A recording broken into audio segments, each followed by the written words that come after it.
ਤਿੰਨ ਕੁੜੀਆਂ ਹੈਗੀਆਂ, ਇੱਕ ਦੀ ਪੈਰਾਲਾਈਜ਼ ਹੈ, ਇੱਕ ਦਾ ਵਿਆਹ ਰੱਖਿਆ ਹੈ, ਇੱਕ ਆਹੀ ਕੰਮ ਕਰਦੀ ਸੀ।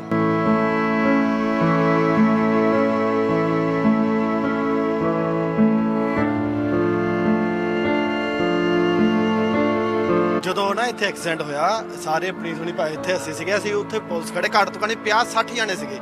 ਅਸੀਂ ਉਹਨਾਂ ਨੂੰ ਕਿਹਾ, ਪ੍ਰਸ਼ਾਸਨ ਨੂੰ ਬੇਨਤੀ ਕੀਤੀ ਕਿ ਐਕਸੀਡੈਂਟ ਹੋ ਗਿਆ। ਉਹਨਾਂ ਦਾ ਜਵਾਬ ਸੀਗਾ ਸਾਡੇ ਏਰੀਆ 'ਚ ਨਹੀਂ ਆਉਂਦਾ, ਅਸੀਂ ਕਾਰਵਾਈ ਨਹੀਂ ਕਰ ਸਕਦੇ। ਭਾਜੀ ਇਹ ਬਹੁਤ ਵੱਡੀ ਇਹਨਾਂ ਦੀ ਗਲਤੀ ਹੈ। ਮੈਂ ਸਵੇਰ ਦਾ ਮੇਰੇ ਸਾਹਮਣੇ, ਮੈਂ ਹਲੇ ਘਰੋਂ ਤੁਰਿਆ ਸੀ, ਉੱਥੇ ਪਹੁੰਚਿਆ, ਮੇਰੇ ਸਾਹਮਣੇ ਐਕਸੀਡੈਂਟ ਹੋਇਆ। ਮੈਂ ਆਵਾਜ਼ ਸੁਣ ਕੇ ਜਦੋਂ ਨੱਠਿਆ ਤੇ ਭਾਈ ਇੱਥੇ 100-200 ਪੁਲਿਸੀਆ ਖੜਾ ਸੀ, ਇੱਕ ਵੀ ਜਾਣਾ ਨਹੀਂ ਭਾਜੀ ਆਇਆ। ਤੇ ਕੁੜੀ ਨੂੰ ਦੇਖਣ ਵਾਲੀ ਹਾਲਾਤ ਨਹੀਂ ਸੀ, ਮੈਂ ਕੁੜੀ ਨੂੰ ਦੇਖ ਕੇ ਪਿੱਛੇ ਨੂੰ ਹੋ ਗਿਆ ਸੀਗਾ। ਤੇ ਭਾਈ ਸਭ ਤੋਂ ਵੱਡੀ ਗਲਤੀ ਹੈ ਕਿ ਪੁਲਿਸ ਦੀ ਜਿਹੜਾ ਰੁਕਿਆ ਨਹੀਂ ਇਨਸਾਨੀਅਤ ਦੇ ਨਾਂ ਤੇ। ਭਾਜੀ ਸਾਲਾ ਗੱਡੀ ਨੂੰ ਭਾਜੀ ਦੇਖ ਕੇ ਨਾ, ਆਪਣੀ ਗੱਡੀ ਨੂੰ ਵੀਡੀਓ ਦੇ ਵਿੱਚ ਦੇਖਦੇ ਹੀ ਆ ਭਾਜੀ, ਗੱਡੀ ਚੁੰਨੀ ਕੱਢਣਾ ਪਿਆ ਕੁੜੀ ਦੀ। ਇਹ ਕੁੜੀ ਨੂੰ ਚੱਕ ਕੇ ਹਸਪੀਟਲ ਲੈ ਜਾ, ਤੂੰ ਕੀ ਪਤਾ ਬਾਜੀ ਜਾਵੇ ਜਾਨ ਅਗਲੀ ਦੀ। ਭਾਜੀ ਜਾ ਕੇ ਭਾਜੀ ਸਿੱਧਾ ਹੀ ਗੱਡੀ ਨਠਾ ਕੇ ਲੈ ਗਿਆ ਭਾਜੀ ਉਧਰ ਨੂੰ।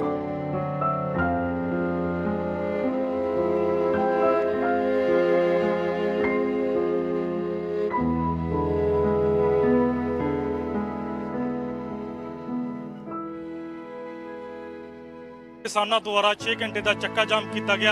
उत्थे कुछ इसे तरह की घटना जलंधर लुधियाना हाईवे ते वापरती है। दस दी है कि सवेरे करीब 10 बजे की घटना कि एक पुलिस वाला उसकी गड्डी जो जा रही सी इस हाईवे राही, तो दो लड़कियां उसकी चपेट दे विच आ जांदियां। तो इस हादसे दे विच एक लड़की की मौत हो जाती है तो दूसरी की हालत गंभीर दसी जा रही है।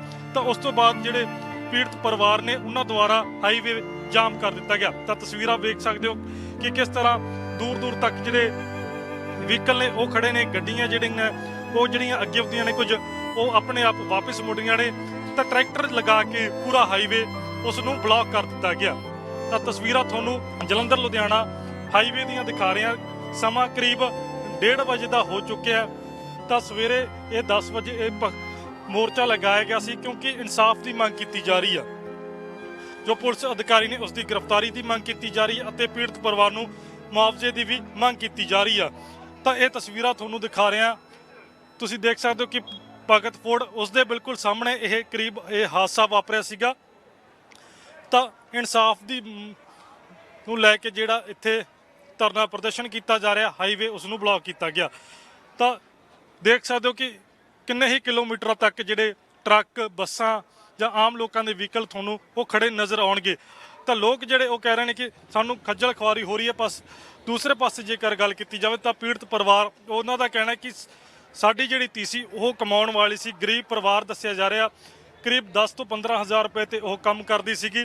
तो परिवार का एक जी भी चला गया और उन्हों का सहारा भी चला गया।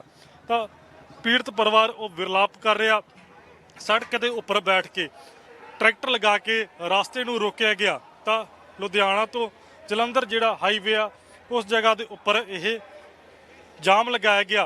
तो पुलिस अधिकारियों के नाल भी जिहड़ी गलबात वो चल रही है, पर हजे वो गलबात सिरे नहीं लगती दिखाई दे रही, क्योंकि उसकी तुसीं घटना की CCTV भी वायरल हो रही है कि किस तरह लड़कियां रोड क्रॉस करदियां ने, पर अचानक तेज स्पीड दे विच गड्डी हाईवे के उपर दी लंघदी आ तो वो लड़कियां नूं दरड़ दिंदी आ। तो इसे ही दौरान एक लड़की की मौत हो जाती है तो एक गंभीर जख्मी भी दसी जा रही है। तो दस दईए कि पिंड धानोवाली दीयां ये लड़कियां सन। तो यह भी सुनने दे विच आया कि धानोवाली दे इत्थे कोई रास्ता नहीं है, पिंड वाले तकरीबन 14-15 पिंडां दा यह रास्ता।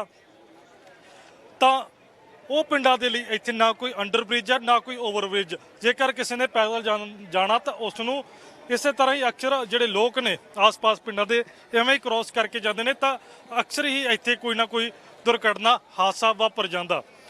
तो पिंड धानोवाल दे ये जो सामने गेट बनया होया उत्थे यह हादसा वापरिया। पीड़ित परिवार जिहड़ा विरलाप कर रहा, तो प्रशासन के नाल तालमेल मिठाउण की गलबात वो चल रही है कि पीड़ित परिवार नूं मुआवजा दिता जाए और जो दोषी पुलिस अफसर आ उसनूं गिरफ्तार किया जाए। पर वड्डी गल है कि जिहड़ा जाम वो पूरी तरह लग गया।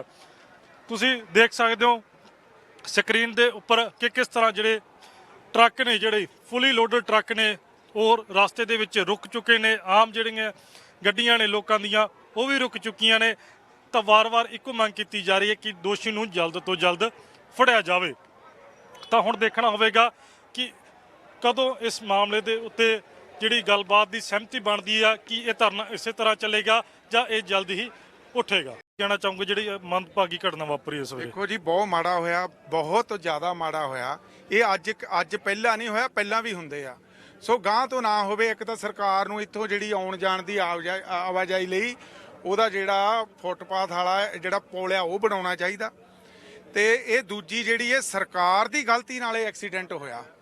ਦੇਖੋ ਹਰੇਕ ਕੋਈ ਬੰਦੇ ਨੂੰ ਟਾਈਮ ਦੀ ਸ਼ਾਰਟੇਜ ਆ, ਘਰੋਂ ਨਿਕਲਦਾ ਉਹਨੂੰ ਆਪਣਾ ਟਾਈਮ ਬਚਾਉਣ ਲਈ।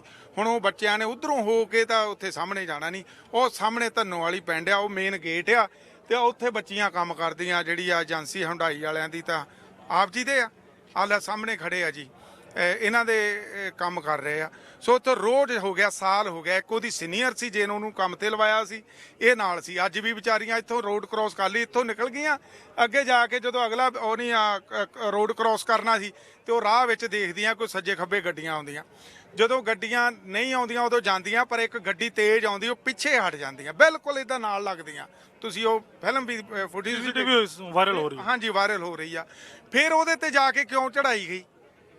ਪਹਿਲੀ ਤਾਂ ਸਰਕਾਰ ਦੀ ਗਲਤੀ, ਇੱਥੇ ਪੁਲ ਨਹੀਂ ਬਣਾਇਆ। ਦੂਜੀ ਉਹ ਪੁਲਿਸ ਵਾਲੇ ਦੀ ਗਲਤੀ। ਤੀਜੀ ਉਹਨੇ ਸ਼ਰਾਬ ਪੀਤੀ ਸੀ, ਕਿਹੜੇ ਉਹਨੇ ਨਸ਼ੇ ਖਾਦੇ ਸੀ, ਰੱਜਿਆ ਧੁੱਤ ਹੋਇਆ ਉਤੋਂ ਦੀ, ਜਦੋਂ ਜਾਣ ਕੇ ਉਹਨੇ ਐਕਸੀਡੈਂਟ ਕਰਕੇ ਮਾਰਿਆ ਵਾ। ਤੇ ਇਹਨਾਂ ਨੂੰ ਇਨਸਾਫ ਮਿਲਣਾ ਚਾਹੀਦਾ। ਇਹਨਾਂ ਨੂੰ ਚਾਹੇ ਸਰਕਾਰ ਦੇਵੇ ਮੁਆਵਜ਼ਾ, ਚਾਹੇ ਉਹਦੇ ਤੋਂ ਸਰਕਾਰ ਦਵਾ ਕੇ ਦੇਵੇ। ਤੇ ਇਹ ਗਰੀਬ ਪਰਿਵਾਰ ਦੀ ਇਹਨਾਂ ਦਾ ਸਾਥ ਉਨਾ ਚਿਰ ਧਰਨਾ ਨਹੀਂ ਉੱਠੂਗਾ ਜਿੰਨਾ ਚਿਰ ਇਹਨਾਂ ਨੂੰ ਇਨਸਾਫ ਨਹੀਂ ਮਿਲੂ। ਅਸੀਂ ਪ੍ਰਸ਼ਾਸਨ ਦਾ ਅਧਿਕਾਰੀ ਪਹੁੰਚਿਆ ਇੱਥੇ ਕੋਈ ਗੱਲਬਾਤ ਕਰਨ ਦੇ ਲਈ? ਕੋਈ ਜਿਸ ਤਰ੍ਹਾਂ ਪਰਿਵਾਰ ਮੁਆਵਜ਼ੇ ਦੀ ਮੰਗ ਕਰ ਰਿਹਾ, ਕੋਈ ਗੱਲਬਾਤ ਚੱਲੀ? ਮੇਰਾ ਖਿਆਲ ਜੀ ਚੱਲੀ ਆ। ਮੇਰਾ ਖਿਆਲ ਆਏ ਸੀਗੇ, ਅਸੀਂ ਤਾਂ ਹੁਣ ਆਏ ਆ। ਇਦੋਂ ਪਹਿਲੋਂ ਮੇਰਾ ਖਿਆਲ ਫੈਮਿਲੀ ਹਾਂ ਕੈਂਟ ਰੋਡ ਤੇ ਗਏ। ਕੋਈ ਚੱਲੀ ਗੱਲਬਾਤ? ਥਾਣੇ ਗਏ ਹੋਏ ਫੈਮਿਲੀ ਲੈ ਕੇ, ਫਿਰ ਚੱਲਦਾ ਕੋਈ ਗੱਲ, ਫਿਰ ਦੇ ਕੀ ਬੰਦਾ। ਤਾਂ ਜਿਸ ਤਰ੍ਹਾਂ ਬਾਬਾ ਜੀ ਦੱਸ ਰਹੇ ਸੀ ਜਿੱਥੇ ਤੁਸੀਂ ਕੰਮ ਕਰਦੇ ਉੱਥੇ ਹੀ ਕੰਮ ਕਰਦੀ ਸੀ ਲੜਕੀ? ਹੁੰਡਾਈ 'ਚ ਕੰਮ ਕਰਦੀ ਸੀ, ਸਾਡੇ ਨਾਲ ਹੀ ਕੰਮ ਕਰਦੀ ਸੀ ਜੀ। ਤਾਂ ਵੱਡਾ ਘਾਟਾ ਕਹਿ ਸਕਦੇ ਆ ਕਿਉਂਕਿ ਇੱਕ ਸਟਾਫ ਮੈਂਬਰ ਸੀਗਾ। ਹੈਗਾ ਜੀ, ਉਹ ਤਾਂ ਘਾਟਾ ਤਾਂ ਹੋਣਾ ਹੀ ਹੈ। ਜਿਨ੍ਹਾਂ ਦੀ ਮਾਂ ਕੁੜੀ ਗਈ ਆ ਉਹਨਾਂ ਦੇ ਮਾਪਿਆਂ ਨੂੰ ਧੱਕਾ ਲੱਗਦਾ ਹੀ ਹੈਗਾ। ਕੀ ਕਹਿ ਸਕਦੇ। ਸੁਣਨ ਦੇ ਵਿੱਚ ਆ ਗਰੀਬ ਪਰਿਵਾਰ ਸੀ, ਲੜਕੀ ਕਮਾਉਣ ਵਾਲੀ ਸੀਗੀ। ਬਿਲਕੁਲ 3 ਕੁੜੀਆਂ ਹੈਗੀਆਂ, ਇੱਕ ਦੀ ਪੈਰਾਲਾਈਜ਼ ਹੈ, ਇੱਕ ਦਾ ਵਿਆਹ ਰੱਖਿਆ ਹੈ, ਇੱਕ ਆਹੀ ਕੰਮ ਕਰਦੀ ਸੀ। ਬਾਪੂ ਕੰਮ ਨਹੀਂ ਕਰਦਾ ਉਹਨਾਂ ਦਾ। ਬਿਲਕੁਲ ਸਹੀ ਕਹਿੰਦੇ। ਤਾਂ ਆਪਣੇ ਆਪ ਦੇ ਵਿੱਚ ਕਹਿ ਸਕਦੇ ਆ ਮੰਦਭਾਗੀ ਘਟਨਾ ਸਵੇਰੇ ਜੋ ਐਕਸੀਡੈਂਟ ਹੋਇਆ। ਤਾਂ ਜਿਹੜੇ ਹੋਰ ਨੌਜਵਾਨ ਨੇ ਉਹਨਾਂ ਨਾਲ ਵੀ ਗੱਲਬਾਤ ਕਰਦੇ ਆ। ਕੀ ਕਹਿਣਾ ਚਾਹੋਗੇ ਬਾਈ? ਅੰਡਰ ਬ੍ਰਿਜ ਦੀ ਜਿਹੜੇ ਕਿ ਪਾਸ ਵੀ ਹੋ ਚੁੱਕਿਆ ਪਰ ਬਣ ਨਹੀਂ ਰਿਹਾ ਅਜੇ ਤੱਕ। ਭਾਜੀ ਇਹ ਬਹੁਤ ਵੱਡੀ ਇਹਨਾਂ ਦੀ ਗਲਤੀ ਹੈ। ਮੈਂ ਸਵੇਰ ਤਾਂ ਮੇਰੇ ਸਾਹਮਣੇ, ਮੈਂ ਹਲੇ ਘਰੋਂ ਤੁਰਿਆ ਸੀ, ਉੱਥੇ ਪਹੁੰਚਿਆ, ਮੇਰੇ ਸਾਹਮਣੇ ਐਕਸੀਡੈਂਟ ਹੋਇਆ। ਮੈਂ ਆਵਾਜ਼ ਸੁਣ ਕੇ ਜਦੋਂ ਨੱਠਿਆ ਤੇ ਭਾਈ ਇੱਥੇ 100-200 ਪੁਲਿਸੀਆ ਖੜਾ ਸੀ, ਇੱਕ ਵੀ ਜਣਾ ਨਹੀਂ ਭਾਜੀ ਆਇਆ। ਤੇ ਕੁੜੀ ਨੂੰ ਦੇਖਣ ਵਾਲੀ ਹਾਲਾਤ ਨਹੀਂ ਸੀ। ਮੈਂ ਕੁੜੀ ਨੂੰ ਦੇਖ ਕੇ ਪਿੱਛੇ ਨੂੰ ਹੋ ਗਿਆ ਸੀਗਾ।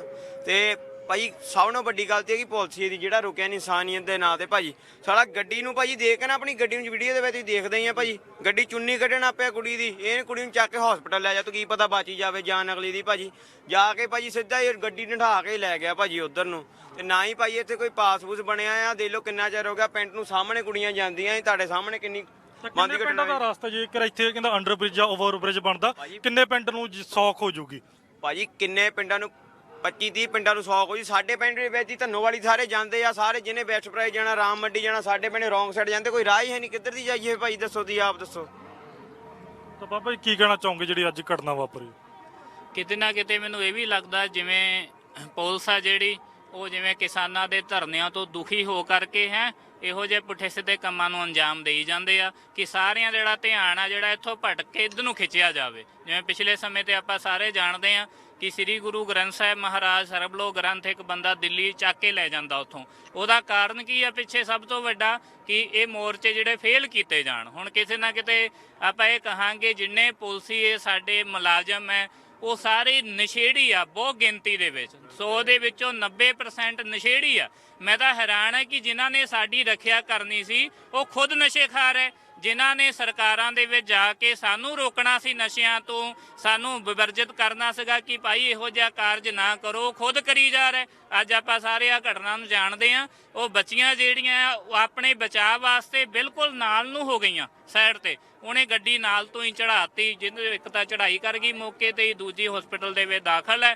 ਮੈਂ ਤਾਂ ਇਹ ਕਹਿਣਾ ਚਾਹੂੰਗਾ ਕਿ ਉਹ ਪੁਲਸੀਏ ਵੱਲੋਂ ਜਿੰਨਾ ਹੋ ਸਕੇ ਪਰਿਵਾਰ ਦੀ ਮਦਦ ਕਰਾਈ ਜਾਵੇ, ਉਹਨੂੰ ਜਿਹੜੀ ਬਣਦੀ ਕਾਰਵਾਈ ਆ 207 ਦੀ ਧਾਰਾ ਲਾ ਕੇ ਉਹਨੂੰ ਅੰਦਰ ਸੁੱਟਿਆ ਜਾਵੇ, ਵਰਦੀ ਉਹਦੀ ਲਿਹਾਈ ਜਾਵੇ। ਇਹੀ ਆਉਣ ਵਾਲੇ ਸਮੇਂ ਤੇ ਜਿਹੜੇ ਪੁਲਸੀਏ ਨੇ ਜਾਂ ਸਰਕਾਰ ਦੇ ਵਿੱਚ ਆ ਕੇ ਵਰਦੀਆਂ ਪਾ ਕੇ ਹਾਫਰੇ ਫਿਰਦੇ ਆ, ਉਹਨਾਂ ਨੂੰ ਸੇਧ ਵੀ ਮਿਲੇਗੀ ਇਹਦੇ ਨਾਲ ਕਿ ਅਸੀਂ ਇਹੋ ਜਿਹਾ ਕਾਰਜ ਨਹੀਂ ਕਰਨਾ, ਕਿਉਂਕਿ ਡਰਦੇ ਹੀ ਨਹੀਂ ਕਿਸੇ ਦੇ ਕੋਲੋਂ। ਕਿਸੇ ਦਾ ਕੋਈ ਭੈ ਡਰ ਹੀ ਨਹੀਂ ਹੈਗਾ, ਜਿਹਨੂੰ ਮਰਜ਼ੀ ਜਦੋਂ ਮਰਜ਼ੀ ਘੇਰਿਆ, ਜਦੋਂ ਮਰਜ਼ੀ ਜਿਹਦਾ ਮਰਜ਼ੀ ਸੁਣਨ ਦੇ ਵਿੱਚ ਵੀ ਆਇਆ ਸੀ, ਕਹਿੰਦਾ ਪੁਲਿਸ ਅਧਿਕਾਰੀ ਵੀ ਕਾਫੀ ਖੜੇ ਸੀ, ਇੱਕ ਪੁਲਿਸ ਅਧਿਕਾਰੀ ਟੱਕਰ ਮਾਰਦਾ ਤੇ ਪਾਸੇ ਹੀ ਕਾਫੀ ਖੜੇ ਹੋਏ ਸੀਗੇ, ਉਹਨਾਂ ਨੇ ਵੀ ਕੁਝ ਨਹੀਂ ਕੀਤਾ। ਬਸ ਭਾਈ ਸਾਹਿਬ ਗੱਲ ਇਹ ਆ ਕਿ ਜਿਹੜੇ ਪੁਲਿਸ ਅਧਿਕਾਰੀ ਆ ਜਾਂ ਕੋਈ ਵੀ ਆ, ਉਹਨਾਂ ਨੂੰ ਕੇਵਲ ਤੇ ਕੇਵਲ 90% ਇਹ ਮੁਲਾਜ਼ਮਾਂ ਨੂੰ ਆਪਣੀ ਤਨਖਾਹ ਦਾ ਮਤਲਬ ਆ, ਡਿਊਟੀ ਨਾਲ ਕਿਸੇ ਨੂੰ ਕੋਈ ਮਤਲਬ ਨਹੀਂ। ਜੇ ਡਿਊਟੀ ਔਨ ਡਿਊਟੀ ਪੂਰੀ ਨਿਭਾਉਂਦੇ ਹੋਣ ਫਿਰ ਇਹ ਲਿਖ ਕੇ ਦੇਣ ਸਰਕਾਰਾਂ ਨੂੰ ਕਿ ਇੱਥੇ ਪੁਲ ਬਣਨਾ ਚਾਹੀਦਾ, ਇਹਨਾਂ ਦੀ ਜ਼ਿੰਮੇਵਾਰੀ ਬਣਦੀ ਆ। ਸੋ ਇਸ ਕਰਕੇ ਮੈਂ ਇਹ ਕਹਿੰਦਾ ਕਿ ਸਾਰੇ ਤਨਖਾਹ ਲੈਣ ਵਾਸਤੇ ਇਹ ਕਾਰਜ ਜਿਹੜੇ ਆ ਬਸ ਕਰ ਰਹੇ ਆ, ਬਾਕੀ ਇਹਨਾਂ ਨੂੰ ਜ਼ਿੰਮੇਵਾਰੀ ਕੋਈ ਨਹੀਂ ਕਿਸੇ ਨੂੰ ਹੈਗੀ। ਜੇ ਜ਼ਿੰਮੇਵਾਰੀ ਹੋਵੇ ਸ਼ਾਇਦ ਜਿਹੜੀਆਂ ਸਿੱਖ ਧਰਮ ਦੇ ਵਿੱਚ ਲੜਾਈਆਂ ਹੋ ਰਹੀਆਂ ਆਪਸ ਦੇ ਵਿੱਚ ਜਾਂ ਇਹ ਧਰਨੇ ਸ਼ਰਨੇ ਲੱਗ ਰਹੇ ਆ, ਇਹ ਕਦੇ ਵੀ ਨਾ ਲੱਗਣ। ਪਰ ਜ਼ਿੰਮੇਵਾਰੀ ਸਰਕਾਰਾਂ ਜਿਹੜੀਆਂ ਸਾਡੀਆਂ ਉੱਪਰਲੀਆਂ ਸਰਕਾਰਾਂ ਗੰਦੀਆਂ ਨੇ, ਚਾਹੇ ਉਹ ਮੋਦੀ ਸਰਕਾਰ ਹੈ, ਰਾਸ਼ਟਰਪਤੀ ਹੈ, ਚਾਹੇ ਬੀਜੇਪੀ ਹੈ, ਸਾਰੇ ਜਿੰਨੇ ਵੀ ਆ ਸਾਰੇ ਗੰਦੇ ਰਲੇ ਹੋਏ ਆ। ਗੰਦਿਆਂ ਦੇ ਰਾਜ ਦੇ ਵਿੱਚ ਜੇ ਆਪਾਂ ਕਹੀਏ ਨਾ ਮੁਲਾਜ਼ਮ ਸਾਫ਼ ਸੁਥਰੇ ਲੈ ਆਵਾਂਗੇ, ਬੜਾ ਮੁਸ਼ਕਲ ਆ ਕੰਮ। ਪਹਿਲਾਂ ਆਪਾਂ ਨੂੰ ਤਾਂ ਕਹਿ ਸਕਦੇ ਆ ਵੀ ਇੱਕ ਪਾਸੇ ਪੁਲਿਸ ਵਾਲੇ ਦੇ ਫਰਜ਼ ਬਣਦਾ ਕਿ ਸੁਰੱਖਿਆ ਦੇ ਲਈ ਆਪਣੇ ਹੁੰਦੇ ਆ, ਪਰ ਦੂਸਰੇ ਪਾਸੇ ਜੇਕਰ ਆਮ ਬੰਦੇ ਹੁੰਦੇ ਚਲਾਨ ਹੁੰਦੇ ਤਾਂ ਮਿੰਟ 'ਚ ਕਰ ਦਿੱਤਾ ਜਾਂਦਾ, ਪਰ ਪੁਲਿਸ ਵਾਲੇ ਤੋਂ ਘਟਨਾ ਹੁੰਦੀ ਹੈ। ਲੱਗਦਾ ਵੀ ਕੁਤਾਹੀ ਹੈਗੀ ਹੈ ਪੁਲਿਸ ਵਾਲੇ ਦੀ, ਐਕਸੀਡੈਂਟ ਹੋ ਗਿਆ, ਇੱਕ ਇਨਸਾਨੀਅਤ ਤਾਂ ਹੁੰਦੀ ਹੈ ਬੰਦੇ ਦੇ ਵਿੱਚ। ਇਨਸਾਨੀਅਤ ਉਹਨਾਂ 'ਚ ਕੋਈ ਨਹੀਂ ਹੈ ਜੀ, ਬਾਬਾ ਜੀ ਹੁਣੀ ਦੱਸ ਕੇ ਹਟੇ ਸਾਰੀ ਗੱਲ, ਇਹ ਰਿਐਲਿਟੀ ਆ। ਹੁਣ ਦੇਖੋ ਸਵੇਰ ਦਾ ਸਾਰਾ ਰੋਡ ਜਿਹੜਾ ਜਾਮ ਪਿਆ ਔਰ ਪਰਿਵਾਰ ਦੇ ਉੱਤੇ ਐਡੀ ਦੁਰਘਟਨਾ ਵਾਪਰੀ ਆ। ਮਾਣਯੋਗ ਜ਼ਿਲ੍ਹੇ ਦਾ ਡੀਸੀ ਜਿਹੜਾ ਹੁੰਦਾ, ਡਿਪਟੀ ਕਮਿਸ਼ਨਰ ਜਿਹਨੂੰ ਆਪਾਂ ਪੰਜਾਬੀ 'ਚ ਕਹਿੰਦੇ, ਜ਼ਿਲ੍ਹੇ ਦੇ ਮਾਲਕ ਹੁੰਦੇ ਆ, ਉਹ ਮੌਕੇ ਦੇ ਉੱਤੇ ਆਏ, ਉਹ ਪਰਿਵਾਰ ਨੂੰ ਆ ਕੇ ਮਿਲੇ, ਉਹਨਾਂ ਨੇ ਕੋਈ ਗੱਲਬਾਤ ਕੀਤੀ। ਕੋਈ ਪੁਲਿਸ ਥਾਣਿਆਂ ਦੇ ਵਿੱਚ ਕਿਹਾ, ਕਿਸੇ ਨੂੰ ਨਹੀਂ ਕਿਹਾ। ਪੁਲਿਸ ਆਪਣੇ ਆਪ ਏਰੀਆ ਦੇ ਇੰਚਾਰਜ, ਕੈਂਟ ਥਾਣੇ ਦੇ ਇੰਚਾਰਜ ਮੇਜਰ ਸਿੰਘ ਜੀ ਉਹ ਆਏ ਆ, ਉਹਨਾਂ ਨੇ ਆਣ ਕੇ ਇਕੱਠੇ ਹੋ ਕੇ ਸਾਰੇ ਥਾਣੇ ਗਏ ਆ। ਹੱਲੇ ਕੋਈ ਫੈਸਲਾ ਨਹੀਂ ਹੋਇਆ, ਦੇਖੋ ਕੀ ਫੈਸਲਾ ਹੁੰਦਾ। 14-15 ਪਿੰਡ ਧੰਨੋਵਾਲੀ ਪਿੰਡ ਦੇ ਵਿੱਚ ਦੀ ਲੰਘਦੇ ਆ। ਤੱਲਣ ਸਾਹਿਬ ਗੁਰਦੁਆਰਾ ਸਾਹਿਬ ਵੀ ਸੰਗਤਾਂ ਜਾਂਦੀਆਂ ਜਲੰਧਰ ਤੋਂ, ਬੱਚੇ ਕੈਂਟ ਸਕੂਲ ਪੜ੍ਹਨ ਜਾਂਦੇ, ਰੋਂਗ ਸਾਈਡ ਜਾਂਦੇ ਆ, ਅੱਗੇ ਕੱਟ ਬਹੁਤ ਦੂਰ ਆ, ਜਾ ਨਹੀਂ ਸਕਦਾ ਕੋਈ ਵੀ ਬੰਦਾ। ਇਸ ਕਰਕੇ ਅਸੀਂ ਬਹੁਤ ਵਾਰ ਸਰਕਾਰ ਨੂੰ, ਪਿਛਲੀਆਂ ਸਰਕਾਰਾਂ ਨੂੰ ਵੀ ਲਿਖ ਬੇਨਤੀਆਂ ਕੀਤੀਆਂ, ਹੁਣ ਵੀ ਕੀਤੀਆਂ ਔਰ ਕਰਦੇ ਆ ਵੀ ਸਾਡੇ ਇੱਥੇ ਜਦ ਤੇ ਅੰਡਰਪਾਸ ਨਹੀਂ ਬਣਦਾ ਤਦ ਤੇ ਪੌੜੀ ਦਾ ਇੰਤਜ਼ਾਮ ਕੀਤਾ ਜਾਵੇ। ਬਜ਼ੁਰਗ ਮਾਤਾਵਾਂ ਭੈਣਾਂ, ਪਿੰਡ ਦੇ ਬਜ਼ੁਰਗ ਬੰਦੇ, ਪਤਵੰਤੇ ਸੱਜਣ ਜਿਹੜੇ ਆ, ਉਹ ਕਿੱਧਰ ਦੀ ਜਾਣ। ਜੇ ਨਾ ਬ੍ਰਿਜ ਅੱਜ ਵੀ ਇੰਨਾ ਕੁਝ ਹੋਣ ਦੇ ਬਾਵਜੂਦ ਜੇ ਨਾ ਅੱਜ ਵੀ ਪੁਲ ਜਾਂ ਪੌੜੀ ਚੜਾਈ ਗਈ ਤਾਂ ਐਕਸੀਡੈਂਟ ਦੇ ਚਾਂਸ ਹੋਰ ਗਾਂ ਤੋਂ ਪਹਿਲਾਂ ਵੀ ਹੁੰਦੇ ਰਹੇ ਆ, ਪਹਿਲਾਂ ਵੀ ਬਹੁਤ ਐਕਸੀਡੈਂਟ ਹੋਏ ਜੀ, ਬਹੁਤ ਐਕਸੀਡੈਂਟ ਹੋਏ। ਕਈਆਂ ਦੇ ਪਰਿਵਾਰ ਵਿਚਾਰੇ ਰੋਂਦੇ ਕਰਲਾਉਂਦੇ ਇੱਦਾਂ ਬਸ ਚਲੇ ਜਾਂਦੇ ਆਪਣੇ ਘਰਾਂ ਨੂੰ, ਕੋਈ ਕਿਸੇ ਦਾ ਬਾਅਦ ਚੋਂ ਨਹੀਂ ਹੁੰਦਾ। ਸੱਚੇ ਪਾਤਸ਼ਾਹ ਦੀ ਕਿਰਪਾ ਦੇ ਨਾਲ, ਸਤਿਗੁਰ ਅਕਾਲ ਪੁਰਖ ਦੀ ਕਿਰਪਾ ਨੂੰ, ਜੇ ਉਹਨਾਂ ਦੇ ਅੰਦਰ ਵੀ ਇਨਸਾਨੀਅਤ ਆ ਤੇ ਇੱਥੋਂ ਧੰਨੋਵਾਲੀ ਦੇ ਉੱਤੋਂ ਦੀ ਪੌੜੀ ਜਾਂ ਬ੍ਰਿਜ ਅੱਜ ਤੋਂ ਹੀ ਸਟਾਰਟ ਕਰਨਾ ਚਾਹੀਦਾ ਉਹਨਾਂ ਨੂੰ। ਇਹੋ ਜਿਹਾ ਕਾਰਜ ਦੇਖ ਕੇ ਕਿੰਨੀ ਦੁਨੀਆ ਹਰਾਸਮੈਂਟ ਹੋ ਰਹੀ ਆ। ਮੈਂ ਇੰਨੀਆਂ ਗੱਲਾਂ ਕਹਿੰਦਾ ਹੋਇਆ, ਸਾਨੂੰ ਪਰਿਵਾਰ ਦਾ, ਸਾਰੀ ਸੰਗਤ ਨਾਲ ਬਹੁਤ ਪਿਆਰ ਆ, ਸਾਰਿਆਂ ਦਾ ਬਹੁਤ ਤਹਿ ਦਿਲੋਂ ਧੰਨਵਾਦ ਆ। ਅਸੀਂ ਇਸ ਪਰਿਵਾਰ ਨਾਲ ਬਹੁਤ ਦੁੱਖ ਪ੍ਰਗਟ ਕਰਦੇ ਆ। ਇਹ ਗਰੀਬ ਪਰਿਵਾਰ ਸੀ, ਇਹਨਾਂ ਦੀ ਇੱਕ ਬੇਟੀ ਅਪਾਹਜ ਆ, ਵਿਚਾਰੇ ਬਹੁਤ ਰੋਟੀ ਮੁਸ਼ਕਲ ਨਾਲ ਚਲਾਉਂਦੇ ਸੀ। ਇਸ ਕੁੜੀ ਦੇ ਸਿਰ ਤੇ ਕਾਰੋਬਾਰ ਚੱਲਦਾ ਸੀ ਸਾਰਾ ਇਸ ਘਰ ਦਾ। ਧੰਨੋਵਾਲੀ ਪਿੰਡ ਦੇ ਰਹਿਣ ਵਾਲੇ ਆ। ਜਿੱਥੇ ਜਿੱਥੇ ਸਰਕਾਰਾਂ ਨੂੰ ਪਤਾ, ਸਰਕਾਰਾਂ ਨੂੰ ਕਿਸੇ ਚੀਜ਼ ਦੀ ਕੋਈ ਕਮੀ ਨਹੀਂ ਹੁੰਦੀ, ਇਹਨਾਂ ਨੇ ਹੁਕਮ ਕਰਨੇ ਹੁੰਦੇ ਸਿਰਫ ਵੀ ਆਹ ਕੰਮ ਕਰ ਦਿਓ, ਪਰ ਇਹ ਕਰਦੇ ਨਹੀਂ ਆ। ਬਿਲਕੁਲ, ਹੁਣ ਤਾਂ ਇਲੈਕਸ਼ਨ ਦਾ ਟਾਈਮ ਆ, ਕਹਿੰਦਾ ਦੂਸਰੇ ਪਾਸੇ ਲੋਕਾਂ ਦੀ ਜਾਨ ਤੋਂ ਸ਼ਾਇਦ ਵੱਧ ਕੇ ਕੋਈ ਚੀਜ਼ ਨਹੀਂ ਹੁੰਦੀ। ਇਲੈਕਸ਼ਨ ਤਾਂ ਚੱਲਦੇ ਰਹਿੰਦੇ ਆ, ਇਹ ਕੁਰਸੀਆਂ ਤੇ ਆਉਂਦੇ ਆ, ਚਲੇ ਜਾਂਦੇ ਆ, ਆਉਂਦੇ ਜਾਂਦੇ ਰਹਿੰਦੇ ਆ, ਪਰ ਗੱਲ ਇਨਸਾਨੀਅਤ ਦੀ ਆ। ਇਨਸਾਨੀਅਤ ਦੇ ਨਾਤੇ ਕੀ ਹੋਣਾ ਚਾਹੀਦਾ ਉਹ ਸਾਰਾ ਕੁਝ ਇਹਨਾਂ ਨੂੰ ਪਤਾ। ਧੰਨੋਵਾਲੀ ਐਡਾ ਬੜਾ ਪਿੰਡ ਆ, ਵੋਟਾਂ ਲੈਣ ਨੂੰ ਤਾਂ ਆਉਂਦੇ ਆ ਤੇ ਇਹਨਾਂ ਨੂੰ ਇਹ ਨਹੀਂ ਪਤਾ ਵੀ ਇੱਥੋਂ ਕੱਟ ਕ੍ਰੋਸ ਵੀ ਦੇਣਾ ਕਿ ਨਹੀਂ ਦੇਣਾ, ਉੱਤੋਂ ਦੀ ਲੰਘਣ ਵਾਸਤੇ ਪੌੜੀ ਚਾਹੀਦੀ ਕਿ ਨਹੀਂ ਚਾਹੀਦੀ। ਵੋਟਾਂ ਲੈਣ ਐਤਕੀ ਆਏ ਤਾਂ ਫਿਰ ਅਸੀਂ ਇਸ ਗੱਲ ਦਾ ਘਰਾਓ ਵੀ ਕਰਾਂਗੇ ਵੀ ਅਸੀਂ ਕਿਸੇ ਨੂੰ ਵੰਡ ਨਹੀਂ ਦੇਣਾ ਇੱਥੇ ਧੰਨੋਵਾਲੀ ਪਿੰਡ ਦੇ। ਤਾਂ ਮੰਗ ਇੱਕੋ ਕੀਤੀ ਜਾ ਰਹੀ ਆ, ਚਾਹੇ ਤਾਂ ਇੱਥੇ ਅੰਡਰ ਬ੍ਰਿਜ ਬਣੇ ਜਾਂ ਇੱਥੇ ਅਪਰ ਬ੍ਰਿਜ ਬਣੇ। ਤਾਂ ਘਟਨਾਵਾਂ ਪਹਿਲਾਂ ਬਹੁਤ ਹੁੰਦੀਆਂ ਰਹੀਆਂ ਨੇ, ਤਾਂ ਹੋਰ ਵੀ ਨੌਜਵਾਨ ਨੇ, ਉਹਨਾਂ ਨਾਲ ਕਰਦੇ ਆ ਗੱਲਬਾਤ। ਕੀ ਕਹਿਣਾ ਚਾਹੋਗੇ? ਜਦੋਂ ਨਾ ਇੱਥੇ ਐਕਸੀਡੈਂਟ ਹੋਇਆ, ਸਾਰੇ ਆਪਣੀ ਸੁਣੀ ਭਾਈ ਇੱਥੇ ਅਸੀਂ ਸੀਗੇ, ਅਸੀਂ ਉੱਥੇ ਪੁਲਿਸ ਖੜੇ, ਘੱਟ ਤੋਂ ਘੱਟ 50-60 ਜਾਣੇ ਸੀਗੇ। ਅਸੀਂ ਉਹਨਾਂ ਨੂੰ ਕਿਹਾ, ਪ੍ਰਸ਼ਾਸਨ ਨੂੰ ਬੇਨਤੀ ਕੀਤੀ ਕਿ ਐਕਸੀਡੈਂਟ ਹੋ ਗਿਆ। ਉਹਨਾਂ ਦਾ ਜਵਾਬ ਸੀਗਾ ਸਾਡੇ ਏਰੀਆ 'ਚ ਨਹੀਂ ਆਉਂਦਾ, ਅਸੀਂ ਕਾਰਵਾਈ ਨਹੀਂ ਕਰ ਸਕਦੇ। ਇਹ ਸਵੇਰ ਦੀ ਉਹਨਾਂ ਦੀ ਮੂੰਹ ਕੋਈ ਵਰਡ ਆ, ਇਹ ਵਰਡਿੰਗ ਆ ਉਹਨਾਂ ਦੀ। ਇਨਸਾਨੀਅਤ ਤੌਰ ਤੇ ਉਹਨਾਂ ਨੂੰ ਚੱਲ ਕੇ ਆ ਕੇ ਉਹਨਾਂ ਨੂੰ ਲੈ ਕੇ ਉਹ ਪੁਲਿਸ ਨੂੰ ਉੱਥੇ ਹੀ ਜਾਣਾ ਚਾਹੀਦਾ ਸੀ, ਨਾ ਕਿ ਉਹਦੀ ਹੈਲਪ ਕਰਕੇ ਉਹਨੂੰ ਭੇਜਣਾ ਚਾਹੀਦਾ ਸੀ। ਪ੍ਰਸ਼ਾਸਨ ਨੇ ਉਹ ਸਬ ਇੰਸਪੈਕਟਰ ਦੀ ਜਿਹੜਾ ਅੰਮ੍ਰਿਤਪਾਲ ਸਿੰਘ ਆ ਉਹ ਹੁਸ਼ਿਆਰਪੁਰ ਤੋਂ, ਉਹਨੂੰ ਪੂਰੀ ਤਰ੍ਹਾਂ ਦੀ ਸਹਾਇਤਾ ਕੀਤੀ ਹੈ ਖਾਲਸਾ ਜੀ। ਉਹਨਾਂ ਨੇ ਹੀ ਜਾਣ ਕੇ ਸਿਕਿਉਰਿਟੀ ਦਿੱਤੀ ਗਈ ਇੱਕ ਤਰ੍ਹਾਂ ਪੂਰੀ ਸੁਰੱਖਿਆ। ਭਜਾਇਆ ਜੀ ਸਿੱਧਾ ਆਉਂਦੇ ਇਹਨੇ ਪੁਲਿਸ ਦੀ ਇੱਕ ਫੜ ਕੋ ਪੁਲਿਸ ਨਹੀਂ ਫੜਨ ਦਾ। ਇਹਨਾਂ ਨੇ ਜੀ ਪੂਰੀ ਸਹਾਇਤਾ ਦਿੱਤੀ ਖਾਲਸਾ ਜੀ, ਉਹਨਾਂ ਨੇ ਉਹਨੂੰ ਭਜਾਇਆ ਜੀ। ਵੀਡੀਓ ਵੀ ਵੇਖੀ ਹੈ ਕਿ ਪਹਿਲਾਂ ਉਤਰਦੇ ਆ, ਚੁੰਨੀ ਵੀ ਕੱਢਦੇ ਆ, ਸਮਾਂ ਵੀ ਕਾਫੀ ਸੀਗਾ ਉਹਨਾਂ ਕੋਲ ਜੇ ਫੜਨਾ ਹੁੰਦਾ। 1 ਘੰਟਾ ਸੀਗਾ। ਅਸੀਂ ਆਪਣੇ ਧੀਆ ਭੈਣਾਂ ਨੂੰ ਦੇ ਤੇ ਕਿ ਅਸੀਂ ਕਿ ਉਹਨੂੰ ਫੜੀਏ, ਅਸੀਂ ਤਾਂ ਕਨਫਿਊਜ਼ ਸੀਗੇ। ਅਸੀਂ ਉਹਨੂੰ ਜਾ ਕੇ ਦੱਸਿਆ ਕਿ ਸਾਡੇ ਹੱਥ 'ਚ ਨਹੀਂ ਆਂਦਾ। ਇਨਸਾਨੀਅਤ ਤੌਰ ਤੇ ਤਾਂ ਚੱਲ ਕੇ ਸ਼ਾਇਦ ਜਾਂਦੇ। ਇਨਸਾਨੀਅਤ ਦੀ ਹੱਦ ਨਹੀਂ ਹੁੰਦੀ, ਉਹਨਾਂ ਨੂੰ ਸਮਝ ਨਹੀਂ ਸੀਗੀ। ਇਹ ਤਨਖਾਹ ਤੱਕ ਹੀ ਸੀਮਤ ਆ, ਉਸ ਤੋਂ ਬਾਅਦ ਨਹੀਂ ਸੀਮਤ। ਜੇ ਏਰੀਆ ਬਣਦੇ ਆ ਨਾ, ਇਹਨਾਂ ਨੂੰ ਕਹੋ ਭਾਈ ਜਿਹੜੀ ਤਨਖਾਹ ਲੈਂਦੇ ਉਹ ਵੀ ਏਰੀਆ ਤੋਂ ਜਾ ਕੇ ਲੈਣ, ਫਿਰ ਸਾਡੇ ਜੱਬਾਂ 'ਚ ਨਾ ਲੈਣ। ਠੀਕ ਆ ਖਾਲਸਾ ਜੀ। ਚਲਾਨ ਜਿਹੜੇ ਮਰਜ਼ੀ ਏਰੀਏ 'ਚ ਆਏ ਕੱਟ ਦਿੰਦੇ ਆ, ਉਹ ਨਹੀਂ ਹੈਗਾ ਹਾਂ ਵੀ ਸਾਡੇ ਏਰੀਏ 'ਚ ਨਹੀਂ ਆਂਦਾ। ਇਹ ਬਹੁਤ ਮੰਦਭਾਗੀ ਗੱਲ ਆ ਤੇ ਇਸ ਕਰਕੇ ਅਸੀਂ ਮੀਡੀਆ ਰਾਹੀਂ ਬੇਨਤੀ ਕਰਦੇ, ਜਾਗਰਾ ਬਾਣੀ ਟੀਵੀ ਰਾਹੀਂ, ਕਿ ਗੁਰਮੁਖੋ ਇਹ ਪਰਿਵਾਰ ਦਾ ਧੰਨੋਵਾਲੀ ਪਿੰਡ ਆ, ਵੱਧ ਤੋਂ ਵੱਧ ਪਹੁੰਚ ਕੇ ਇਹਨਾਂ ਦਾ ਸਾਥ ਦਿੱਤਾ ਜਾਵੇ। ਵਾਹਿਗੁਰੂ ਜੀ ਕਾ ਖਾਲਸਾ, ਵਾਹਿਗੁਰੂ ਜੀ ਕਾ ਖਾਲਸਾ, ਵਾਹਿਗੁਰੂ ਜੀ ਕੀ ਫਤਿਹ। ਕੈਮਰਾਮੈਨ ਰਿੰਕੂ ਦੇ ਨਾਲ ਮੈਂ ਜਗਵੰਤ, ਜਗਬਾਣੀ ਟੀਵੀ ਜਲੰਧਰ। ਦੇਸ਼ ਦੁਨੀਆ ਦੀ ਹਰ ਵੱਡੀ ਖਬਰ ਨਾਲ ਜੁੜੇ ਰਹਿਣ ਲਈ ਸਾਡੇ YouTube ਚੈਨਲ ਨੂੰ ਸਬਸਕ੍ਰਾਈਬ ਕਰੋ। ਨਾਲ ਦੀ ਨਾਲ ਹਰ ਨਵੀਂ ਵੀਡੀਓ ਦੀ ਨੋਟੀਫਿਕੇਸ਼ਨ ਲਈ ਬੈਲ ਆਈਕਨ ਜ਼ਰੂਰ ਦਬਾਓ। ਜੇਕਰ ਤੁਸੀਂ ਇਹ ਵੀਡੀਓ Facebook ਤੇ ਦੇਖ ਰਹੇ ਹੋ ਤਾਂ ਇਸ ਨੂੰ ਲਾਈਕ ਜ਼ਰੂਰ ਕਰੋ ਔਰ ਜ਼ਿਆਦਾ ਤੋਂ ਜ਼ਿਆਦਾ ਸ਼ੇਅਰ ਵੀ ਕਰੋ। ਧੰਨਵਾਦ।